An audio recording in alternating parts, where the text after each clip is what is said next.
With Scandinavia fallen and NATO battered on both land and sea, Marshal Nikolai Ogarkov has turned his gaze to the deeper game, the control of the Atlantic lifeline. His strategy has evolved from swift conquest to long-term strangulation. By projecting Soviet naval power into the Central Atlantic, Ogarkov seeks to sever the transatlantic artery through which American reinforcements and materiel will flow into the European theater. If the sea lanes fall, so too will Western Europe. Even before the first Soviet tanks crossed into Finland, Ogarkov had quietly set the pieces in motion. Under the cover of diplomatic deception, and with NATO's attention fixed on the Baltic, the Soviet Navy executed a bold maneuver, redeploying the Vilnius, a powerful Ural-class aviation cruiser, through the Bosporus, across the Mediterranean and into the Atlantic via the Straits of Gibraltar. Evading NATO detection through weather fronts, emission control and submarine screening, the Vilnius and its escorts have now surfaced as a dire threat, deep in NATO's strategic rear. Now operating northwest to the Canary Islands, the Vilnius Carrier Assault Group sits astride NATO's convoy routes, threatening not only to interdict reinforcement shipping, but to strike into the mid-Atlantic and even menace the southern GIUK gap. Its presence has thrown the US Atlantic Command into crisis. With major surface forces tied up in the North Sea and Arctic evacuations, few assets remain to counter this breakout.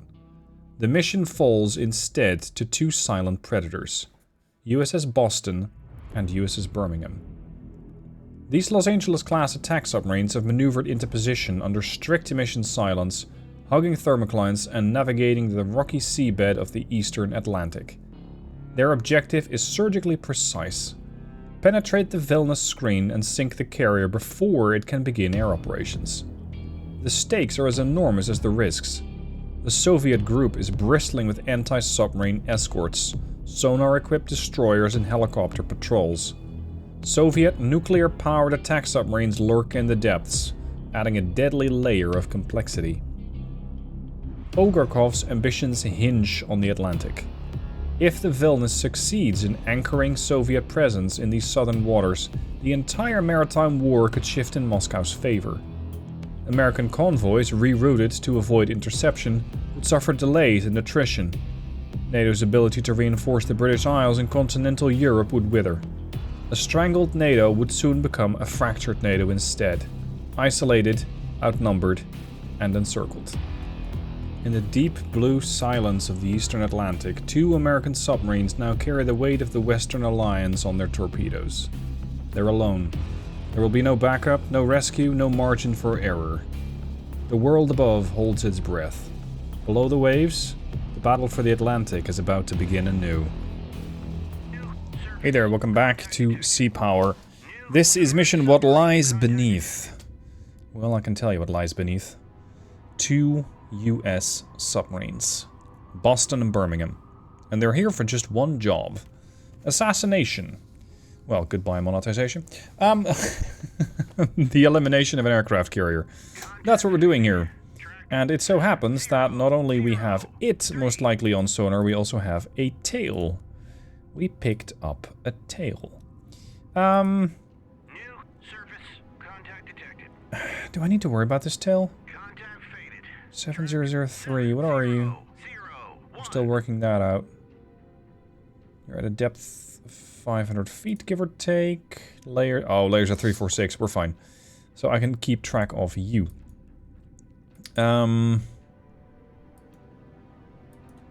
Let's do the regular planning phase first. I want to see where these things are going to go, where they're going to end up. Some are doing 29 knots. The Soviets are in a bloody hurry going somewhere. 30 knots? You're burning fuel like crazy. Huh. Okay, so the submarine's apparently at Charlie. I want to see if these ships are actually doing 30 knots, or if they're just trying to find their place in the formation, because that helps. That helps. Sometimes they just run around and they don't really know where to be, and sometimes they just speed up and slow down, and it's the formation system trying to figure out where it needs to be. Now, this thing over here If it's a Vic-3, it has a USAT 80 with a range of 9.7 miles, and it has the Test 71 anti-submarine up to 13.5. So if I keep an eye on it, or rather an ear on it, I should be able to outshoot it easily, because my Mark 48s do a lot more than that. The thing is, how am I going to approach this formation? I'm thinking a hammer and anvil-esque attack. Let's not plot it on the contact, but right around the contact. Doing course 237 at speed, which puts them, let's say, where are they going to be in about 2 hours from now? Nope, that's on the contact. Never plot on the contact, because your line will disappear. They're doing, let's say they're doing 50 knots in 2 hours. At a course of 237, that will put them around here. So that's where I need to be. Well, generally in that vicinity, within 2 hours. That's a stretch for you, Birmingham. Because you got 65 miles to go. Even at flank, that's not a very safe thing to do. If I extend this and give them another hour, I need to travel slightly more. Geez, that's 20 knots. Running around at 20 knots feels rather unsafe. I think the submarine down here, or rather up here, might be a decoy. Like something you go after, and then you're going to have to run all the way south with the Boston in order to get close enough to dump your torpedoes into these surface units. If I don't kill this thing off, it can come back to bite me. That, too, is a problem. Okay, I'm going to put both on the bottom. I'm going to go ahead 2/3. You're going to go ahead standard. Let's hope there's no other submarine about here, because if there is, this is going to be a rather problematic stay for Birmingham. I know of one submarine near Boston, and the mission briefing did say something about multiple submarines about. So I have to be very careful. I'm probably going to have to do some sprint and drift, which means occasionally we're going to slow down, and we're going to listen. And if we detect something, I may need to change my plan to adapt for incoming submarine threats. For now, we're expected to arrive here at 1622. That's a little late. I could probably shoot from around 10 miles from here, given that they will still run away. But if I go for hammer and anvil, this is going to work different. Because if I work hammer and anvil, that means I shoot with one submarine, the enemy turns tail towards the submarine, or rather towards the torpedo, there's my target. And once they turn tail, they're going to be able to run right into the open arms of Boston, or Birmingham, or, well, depending on which one I use as the, let's say, the pursuer, pursuee.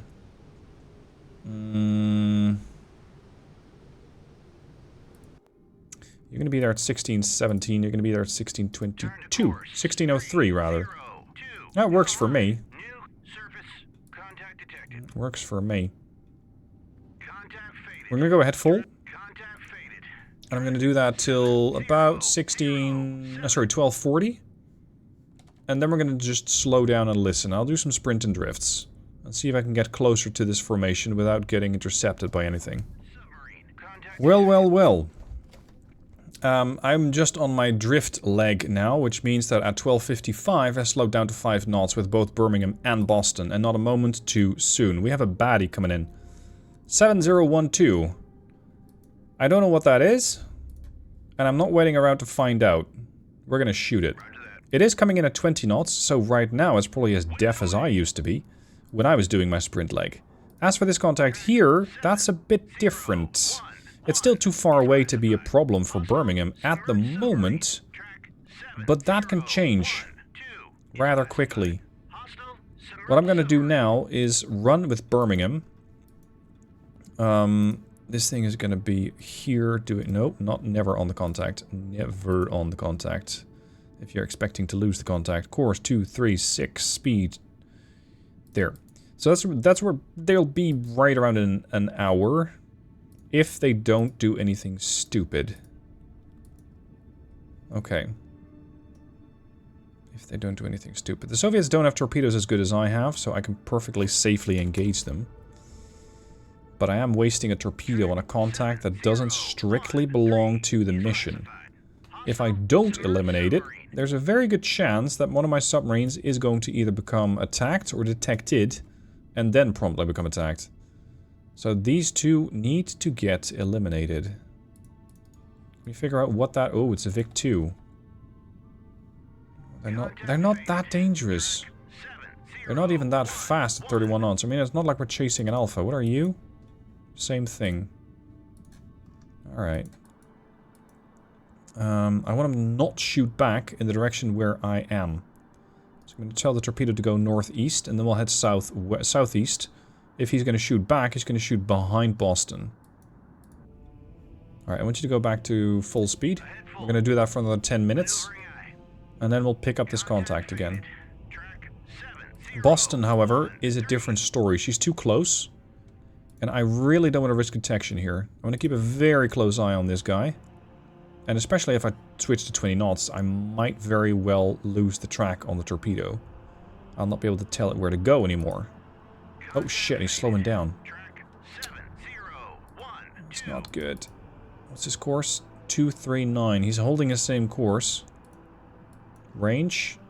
10 miles. He might pick up the torpedo. But my torpedo is 1,140 feet down. He's at 550. I should have actually told this torpedo to go looking for stuff submersed, which you can now do with one of the latest updates. You can say above the layer, below the layer. This is dangerous though, because if they do search above the layer and the contact dives below, I don't know if they'll pick it up. So therein lies my hesitation. 1305, give or take.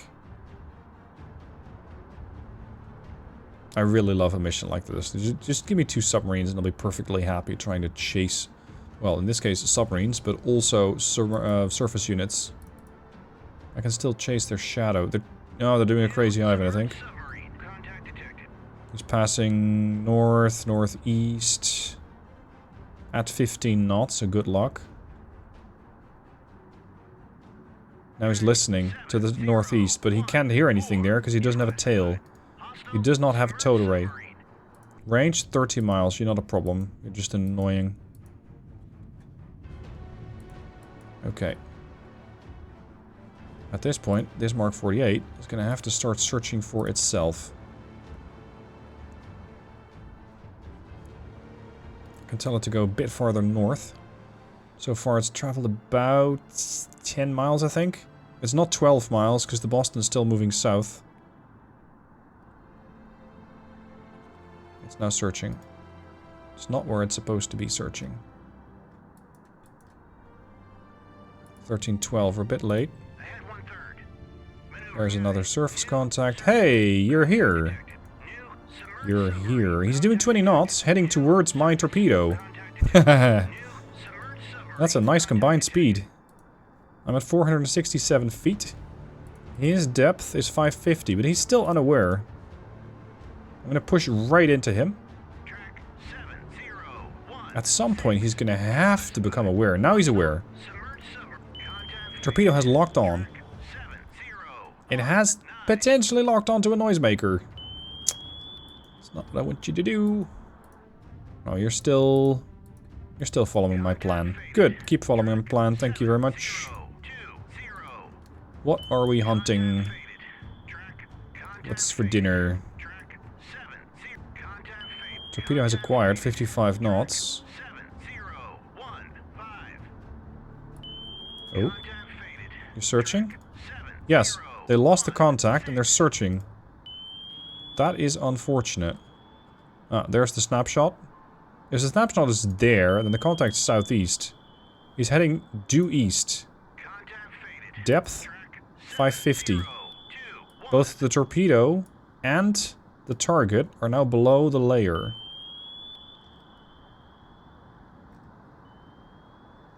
Come on. That's another torpedo. This is never going to catch me. Unless something goes dramatically wrong or these things get a range extender, that's never going to happen. Nope. I'm still guiding this torpedo. Just right-clicking, telling it where I want it to go. Last known of the contact was heading north. Oh. He's changing. He's on 065 now. All I need to do is catch him. Because I'm 18 knots faster. New passive contact. 7027 classified hostile torpedo. Oh yeah, we got that. That's another set 65. They typically throw out snapshots of 3, I think. Which is exactly what you can see our suspect doing here. 075. Is that a new one or an old one? Did I pass him?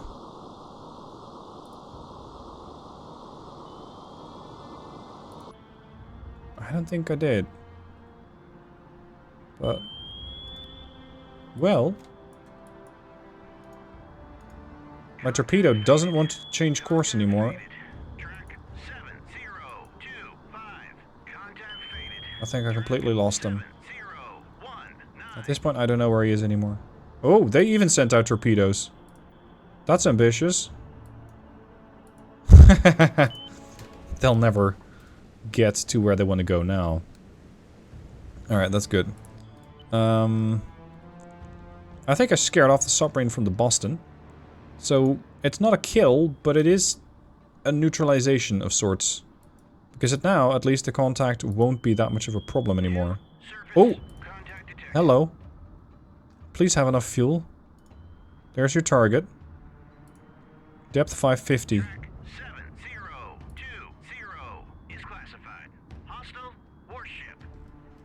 Yeah, that's these boys. Come on. New hostile torpedoes. Not to worry. Ah, I ran out of fuel. Okay, fine. So be it. So be it. Boston. Increase speed to full. Well, he's back. He's just gonna try it again, I guess. 7048 to the northeast of the Boston. Like it never left. What are we gonna do about him? Not much. Not much. I can pretty much outpace him. Because I can outrun him at 33 knots versus, I think, his 31, 32? Oh, sorry, no, that was this guy. So, at the moment, I'm not really considering him that big of a deal. The Soviet surface formation has decided to throw out all manner of torpedoes. And this is actually a really good thing for me, because they still have plenty more. But hey, every weapon that they waste is a good time for me. As for their formation, they, I think, redoubled their efforts to try and get back on schedule, so they're now doing 31 knots. You could make the case that is not good news. I'm gonna say it actually is.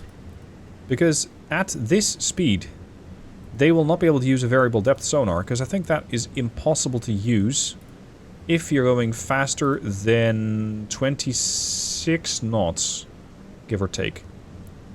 It does, however, mean that my intercept plan is going to have to change, because they're now doing this in about an hour. And they're going to do a little more in 2 hours. Another 30 knots. That speed is going to put them over there. I am now on my drift leg, so I'm going to listen in for a few minutes. That's why I'm picking up this guy. And right now I'm not going to just send a torpedo after him. He's too far away. It is not worth my time. His depth, though, is concerning. And I also still don't know where this submarine has gone. So that has me a little worried. I need to figure out where the hell that thing is. My sprint leg is going to last another 90 seconds. Oh, sorry, my drift leg. 50 seconds. I don't know what these things are. It's just doing 4 knots. I'm going to consider them neutral for now. If they were warships, they'd be traveling much faster than that.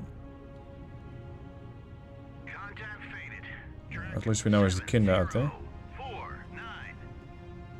For those of you considering typing, why are you not using harpoons? Well, a Kinda is pretty capable of going after submarines, but can also do air defense. I know that there is a Sovereign Mini. I'm picking them up intermittently.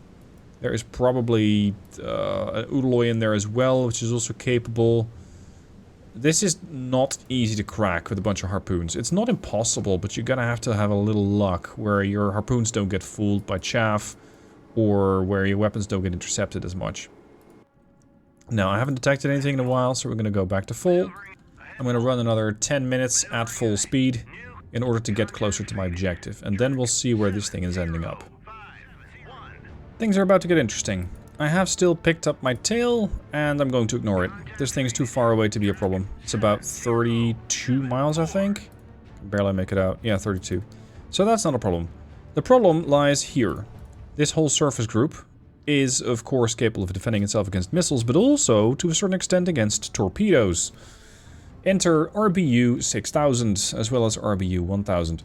With those weapon systems, the enemy warships are capable of intercepting torpedoes, and when they do that, it gets annoying, because I only can shoot 4 torpedoes per submarine, and then I'm waiting for 15 minutes to rearm. Of course, during that time, the enemy's not going to sit idly by, they'll be running away.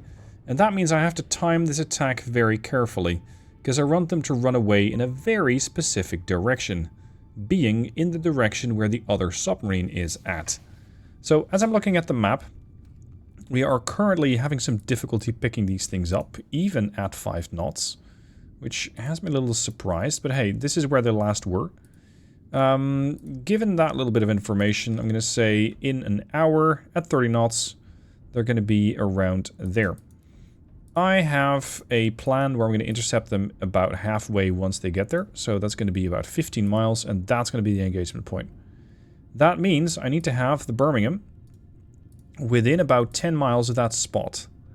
So she needs to be right around there, and she can probably do that if I tell her to once again go to a head standard. That's going to put her at 1539, which is exactly half an hour. Outstanding. Boston doesn't quite need the same level of time, so I can put her at a head 2/3.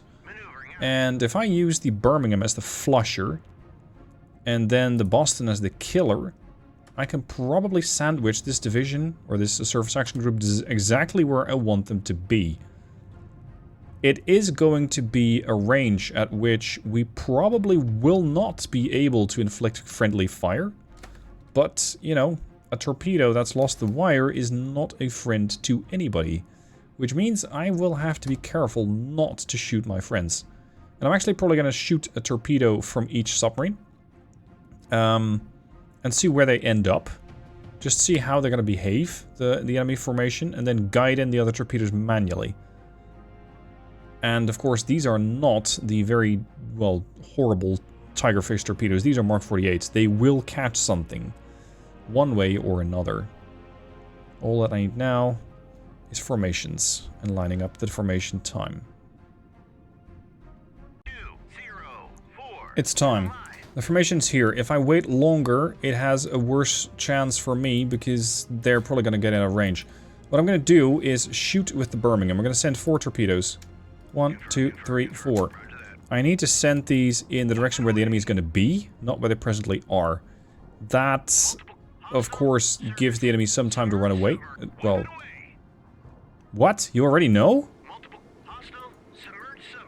Okay. That's interesting, because that means that they have somebody close.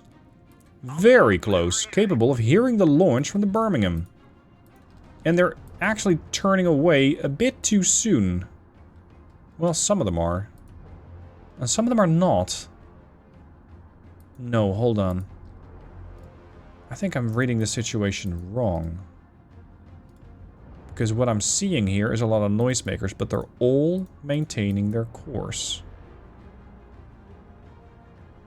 See, they're popping noisemakers like it's Christmas, but...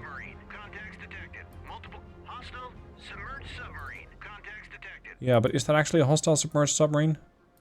Or not? Because I think it's not. This one's changing course.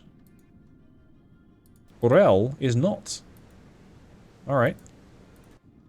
On your head be it. Orel, where are you gonna go? Plan, stealth, plan. The Orel is changing course. Slowly. But they're changing course. That is an interesting situation? 'Cause I think they're slowly but steadily running away from the incoming threat. Yep, they got a UMGT-1 countering me. That thing was a Silex. Put her on the bottom. Make my depth. 1. Torpedo in the water. Torpedo in the water. Now, Boston, I need you to come up to above the layer. 3, 4. Because at the moment, I'm going to lose detection from Birmingham. There. Because she's now below the layer. I need Boston to start listening. And figuring out where the hell that formation is at. Because they're going to have to be here right about now. Come on. Get up there. Get up there. Where's the layer? 3, 4, 5. There you are. Okay. Now, as they're all heading away from me at top speed, I'm going to go for targets which are not taking an evasive course of action.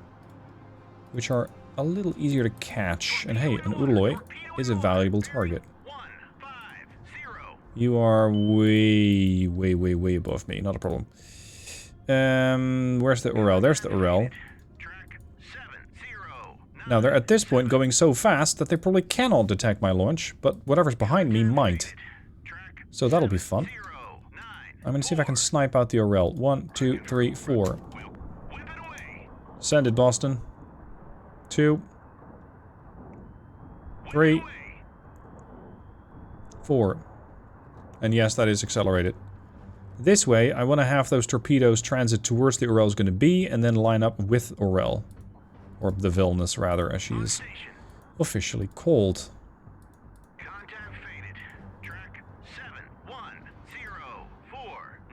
The problem lies in my submerged friend.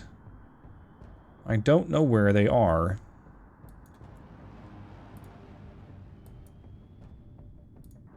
This thing is somehow going in a different direction. That's fine.